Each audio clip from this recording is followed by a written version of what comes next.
Hello viewers, welcome back to my YouTube channel TL technical solutions. आज हम आपके लिए एक कंप्रिहेंसिव गाइड लेके आए हैं कि ITR 1 हम कैसे ऑनलाइन फाइल कर सकते हैं। अगर आप एक इंडिविजुअल टैक्स पेयर हो, सैलरीड एम्प्लॉय हो, अगर आपकी टोटल एनुअल इनकम 50 लाख से बिलो है तो आप ITR 1 फाइल कर सकते हो। इसके अलावा हम आपको ये भी बताएंगे कौन कौन सी चीज़ें हैं जो आपको ITR फाइल करने से पहले जहन में रखनी है। तो सबसे पहले चलते हैं हम अपने लैपटॉप की स्क्रीन की तरफ। आपने कोई भी ब्राउज़र ओपन करना है तो यहाँ पे आपने सर्च बार में टाइप करना है इनकम टैक्स डिपार्टमेंट, जिसकी वेबसाइट है incometax.gov.in। तो इस लिंक पे आपने क्लिक करना है एंड जो ही आपकी वेबसाइट ओपन हो जाएगी तो इस कॉर्नर पे आपको दो ऑप्शन मिलेंगे, एक लॉगिन का है, दूसरा रजिस्टर का है।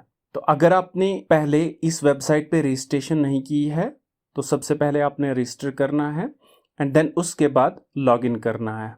मैं डायरेक्ट लॉगिन पे क्लिक करता हूँ तो यहाँ पे आपका लॉगिन वाला पेज ओपन हो जाएगा। तो यूज़र आईडी की जगह आपने अपना पैन नंबर एंटर करना है एंड देन कंटिन्यू पे क्लिक करना है।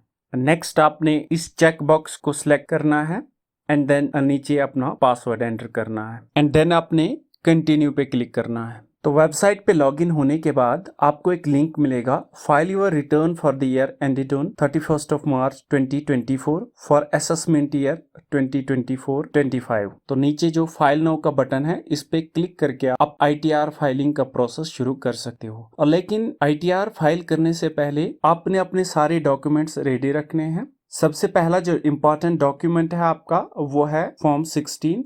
नेक्स्ट इंपॉर्टेंट डॉक्यूमेंट है जो आपको चाहिए वो है फॉर्म 26AS। उन टैक्स पेयर्स के लिए इंपॉर्टेंट है जिनका TDS ऑलरेडी कट चुका है। 26AS डाउनलोड करने के लिए आपने ई फाइल वाला ऑप्शन है, इस पे क्लिक करना है। देन आपने इनकम टैक्स रिटर्न्स पे क्लिक करना है। देन आपने नीचे स्क्रॉल करके व्यू फॉर्म 26AS इस पे क्लिक करना है। यहाँ पे आपने कंफर्म पे क्लिक करना है।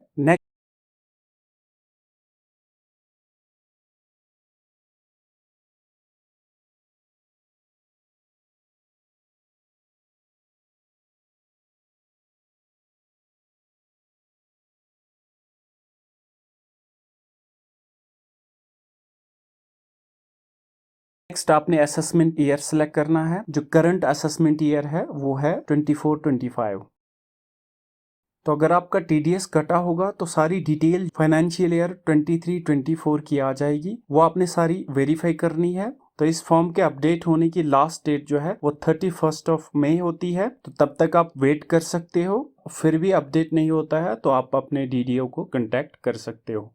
वेरीफाई करने के बाद आप ITR फाइलिंग का प्रोसेस शुरू कर सकते हो।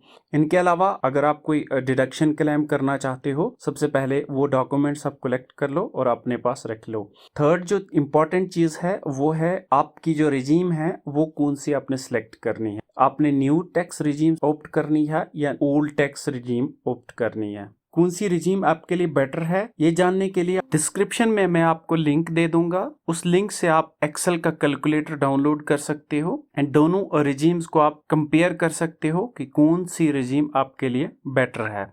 वंस आपने डिसाइड कर लिया कौन सी रिजीम आपने ऑप्ट करनी है, देन आप अपनी ITR फाइलिंग का प्रोसेस शुरू कर सकते हो। तो सैलरीड एम्प्लॉयज के लिए ये एक पॉजिटिव पॉइंट है, वो कभी भी ओल्ड टैक्स रिजीम से न्यू टैक्स रिजीम में या न्यू टैक्स से ओल्ड टैक्स रिजीम में स्विच कर सकते हैं। नाउ अब आपने दोबारा डैशबोर्ड में वापस आना है एंड फाइल नाउ पे क्लिक करना है। फर्स्ट ऑफ ऑल आपने असेसमेंट ईयर सेलेक्ट करना है। Current assessment year 24-25। Mode of filing में आपने ऑनलाइन सेलेक्ट करना है एंड देन कंटिन्यू पे क्लिक करना है। थोड़ा सा आप स्क्रॉल करोगे एंड स्टार्ट न्यू फाइलिंग इस पे क्लिक करोगे। If you are a individual tax payer then आपने इंडिविजुअल सेलेक्ट करना है एंड कंटिन्यू पे क्लिक करना है। नेक्स्ट आपने ITR फॉर्म सेलेक्ट करना है। तो फिलहाल आपके पास तीन ऑप्शंस है, ITR first, second and fourth. इसमें से हम ITR 1 सेलेक्ट करते हैं and then proceed with ITR 1 इस पे क्लिक करना है। यहाँ पे हम लेट्स गेट स्टार्टेड इस बटन पे क्लिक करेंगे। Here you have to select the reason. I am going to select first option and click on the continue button. आपको एक नोटिफिकेशन शो होगा या पढ़ भी सकते हो एंड देन आपने ओके पे क्लिक करना है। तो यहाँ पे नीचे स्क्रॉल करके आप देख सकते हो हमारा जो ITR फाइलिंग का प्रोसेस है वो 5 सेक्शंस में डिवाइड किया गया है। तो आपने एक एक सेक्शन को 1 बाय 1 करके कंप्लीट करना है। पहला जो हमारा सेक्शन है वो है पर्सनल इंफॉर्मेशन का। इस पे आपने क्लिक करना है। यहाँ पे आपने अपनी सारी जो पर्सनल इंफॉर्मेशन है वो आपने वेरीफाई करनी है। If required you can also edit your information here. यहाँ पे आपने नेचर ऑफ एम्प्लॉयमेंट एक बार वेरीफाई करना है, आपके केस में कौन सा है वो आपने सिलेक्ट करना है। देन आपका फाइलिंग सेक्शन है, ड्यू डेट से पहले फाइल कर रहे हो, देन आपने फर्स्ट वाला ऑप्शन सिलेक्ट करना है। नीचे स्क्रॉल डाउन करने के बाद यहाँ पे आपको एक ऑप्शन है, do you wish to opt out new tax regime. By default ये नो पे होगा। अगर आप न्यू टैक्स रिजीम सेलेक्ट करना चाहते हो देन आपने इसको नो पे ही रखना है।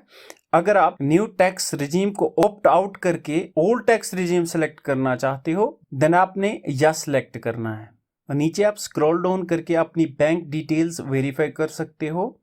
नीचे स्क्रॉल करके आपने कंफर्म पे क्लिक करना है। Know the section of personal information is confirmed. तो नेक्स्ट हमारा जो सेक्शन है वो है ग्रॉस टोटल इनकम का।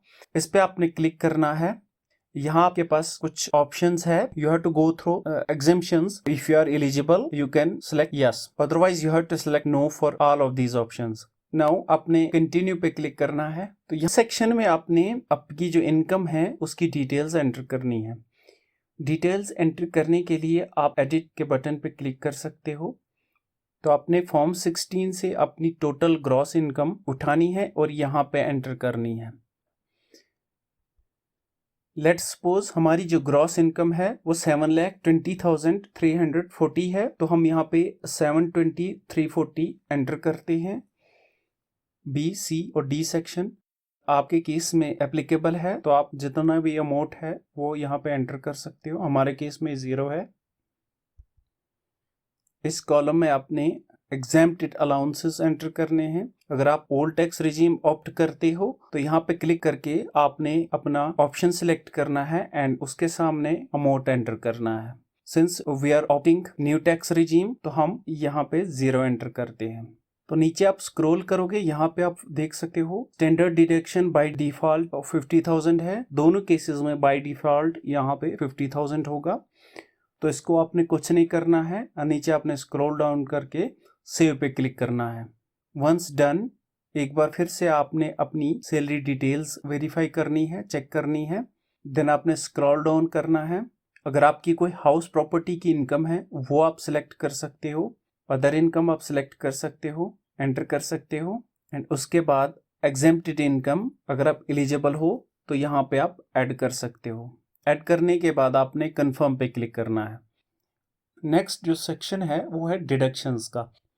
तो अगर आप ओल्ड टैक्स रिजीम ऑप्ट करोगे तो बहुत सारे ऑप्शंस जो है आपको शो होंगे। अगर आपने न्यू टैक्स रिजीम सेलेक्ट की है उसमें से बहुत सारे डिडक्शंस के ऑप्शंस जो है हाइड हो जाएंगे, उनको आप सिलेक्ट नहीं कर पाओगे। तो ओल्ड टैक्स रिजीम में बहुत सारी डिडक्शंस जो है आप क्लेम कर सकते हो, जिसमें सबसे बड़ी डिडक्शन जो थी वो 1,50,000 का ATC का डिडक्शन होता था, जिसमें PPF, GPF, provision fee, SLI, mutual funds, NPS, employer contribution. इसके अलावा भी बहुत सारी डिडक्शंस है जो आप ओल्ड टैक्स रिजीम में क्लेम कर सकते हो। न्यू टैक्स रिजीम के केस में हमारे पास लिमिटेड डिडक्शंस है जो हम क्लेम कर सकते हैं। उनमें से कुछ इंपॉर्टेंट डिडक्शंस है जिनको हम यहाँ पे डिस्कस करेंगे। सबसे पहली डिडक्शन जो है जो हम न्यू टैक्स रिजीम में ऑप्ट कर सकते हैं वो है होम लोन की।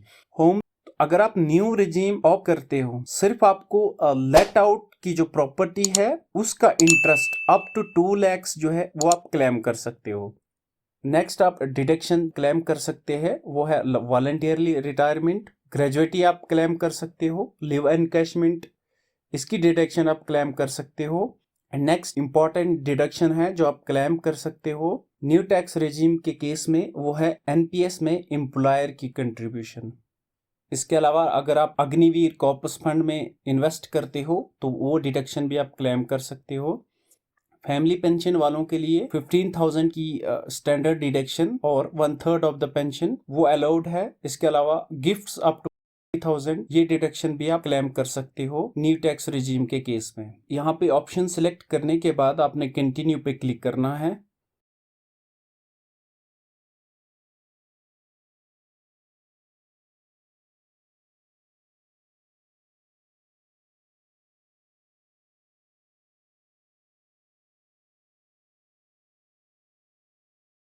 नेक्स्ट हमारा जो सेक्शन है वह टैक्स पेड वाला, इस पे आपने क्लिक करना है। अगर आपका टीडीएस कटा हुआ है जो आपका 26 AS में रिफ्लेक्ट हो रहा है तो वो आपने यहाँ पे एंटर करना है। एंटर करने के बाद आपने कंफर्म पे क्लिक करना है। इस तरह से हमारा जो चौथा सेक्शन है टैक्स ऑलरेडी पेड वाला वो भी हमारा कंफर्म हो गया है। नेक्स्ट हमारा जो सेक्शन है टोटल टैक्स लायबिलिटी का, इस पे आपने क्लिक करना है। आप यहाँ पे आके आपने अपनी इनकम की डिटेल्स वेरीफाई करनी है। यहाँ पे ये ऑटोमेटिकली आपका टैक्स कैलकुलेट करेगा, तो आपका जितना भी टैक्स बनता है वो यहाँ पे रिफ्लेक्ट हो जाएगा। उस टैक्स को आपने अपने फॉर्म 16 के साथ वेरीफाई करना है। तो अपना टैक्स वेरीफाई करने के बाद आपने स्क्रॉल डाउन करना है एंड देन कंफर्म पे क्लिक करना है। तो यहाँ पे सारे सेक्शंस कंफर्म करने के बाद आपने प्रोसीड पे क्लिक करना है। यहाँ पे आपको आपकी टैक्स की समरी शो होगी, ग्रॉस टोटल इनकम, आपकी डिडक्शंस, आपका total tax, tax already paid and tax payable. तो यहाँ पे अगर आपका कोई रिफंड है तो यहाँ पे आप अपना अकाउंट सेलेक्ट करके रिफंड के लिए अप्लाई कर सकते हो। टैक्स लायबिलिटी है कोई, यहाँ से आप पे कर सकते हो। नाउ आपने स्क्रॉल डाउन करना है एंड देन प्रीव्यू रिटर्न पे क्लिक करना है। वंस डन यहाँ पे आपने चेक बॉक्स सेलेक्ट करना है एंड देन स्क्रॉल डाउन करके प्रोसीड टू प्रीव्यू पे क्लिक करना है। यहाँ पे आप अपनी जो ITR फाइल है उसका कंप्लीट फॉर्म एक बार फिर से वेरीफाई कर सकते हो। Then you have to click on the button proceed to validation. तो यहाँ पे आप देख सकते हो वैलिडेशन सक्सेसफुल। तो सक्सेसफुल होने के बाद आपने प्रोसीड टू वेरिफिकेशन पे क्लिक करना है। Once done you can see the notification. Please note that it is mandatory to verify the return. You can see there are three options through which we can verify our return. First one is e-verify. If your mobile number is registered with your Aadhaar number, then you can verify through Aadhaar OTP. If your mobile number is not linked with your Aadhaar number, then select option second, e-verify later. Get your mobile number linked with Aadhaar number and verify it later. You have another option to verify your ITR. You have to select the last option, get your form downloaded and send it to Income Tax Department through Speed Post within 1 month. After selecting the option, you have to click on the continue button. I am going to select the first option and then click on the continue button. Click on the button generate Aadhaar OTP. Once done, I have received OTP. Let me enter this OTP and click on the validate button. Once done, you can see the last notification. You can no longer modify the details. If you are sure your details are correct, you can click on the submit button. You can see the notification you have successfully filed and verified your return. You can also download the receipt from here. Now I am going to click on the go to dashboard button. Here on the dashboard, you can see the status of your ITR filing. It is filed successfully. You can log out now and check the status of ITR processing later. Thanks for watching this video till the end. Please put your queries or suggestions in the comment section below.